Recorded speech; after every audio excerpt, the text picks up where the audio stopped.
Janasena party వల్ల ఎవరికీ ఏ ఉపయోగం లేదంటూ వాళ్ళ నాయకుడు ప్యాకేజీలు దోచుకోవడానికి తప్ప ఆ పార్టీ ఎందుకు పనికిరాదు అంటూ వైసీపీ నాయకురాలు రోజా ఇటీవల ఇచ్చిన ఓ ఇంటర్వ్యూలో వివాదాస్పద వ్యాఖ్యలు చేశారు. ఆ పార్టీ కార్యకర్తలను వేరే పార్టీ జెండాలు మోసే సిగ్గులేని కార్యకర్తలు అంటూ ఘాటుగా విమర్శించారు. అయితే రోజా మాటలను లోతుగా పరిశీలిస్తే మనకు ఒక విషయం అర్థమవుతుంది. టీడీపీ జనసేన కలిసి ఉంటే వైసీపీ గెలవడం ఇక అసాధ్యం. ఆ అక్కస్తోనే రోజా జనసేన కార్యకర్తలను రెచ్చగొట్టే ప్రయత్నం చేస్తున్నారు. వారిలో వారు గొడవ పడితే ఎంచక్కా ఈసారి అధికారంలోకి రావచ్చని ఆశపడుతున్నారు. అయితే జనసేన కాని టీడీపీ మాత్రం ఆ అవకాశం ఇవ్వడం లేదు. మరో 15 ఏళ్లు కలిసి ఉంటామని జనసేన పార్టీ అధినేత పవన్ కళ్యాణ్ పదే పదే స్పష్టం చేస్తున్నారు. ఈ నేపథ్యంలోనే రోజా పొత్తుల విషయాన్ని తప్పుపట్టడానికే ఆ వ్యాఖ్యలు చేశారు. అయితే ఇక్కడ మాకు ఒక అనుమానం ఉంది. జాతీయ స్థాయిలోనే పొత్తుల ద్వారా ప్రభుత్వాన్ని నడిపిస్తున్నాయి పార్టీలు. అలాంటిది రాష్ట్రంలో పొత్తులు పెట్టుకుంటే తప్పేంటి? అంత మాత్రం దానికి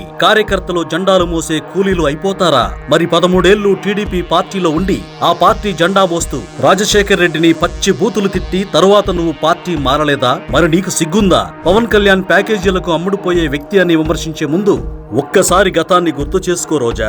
ఆయన నిజంగా అమ్ముడుపోయేవాడే అయితే గత ఎన్నికలకు ముందు కేసీఆర్ ద్వారా మీ జగన్ పంపిన 1000 కోట్ల రూపాయల రాయబారాన్ని ఎందుకు తిరస్కరించేవారు? ప్యాకేజీలకు లొంగే మనస్తత్వమే ఉంటే ఆ రోజే ఆ సొమ్ము తీసుకుని ఉండేవారు కదా.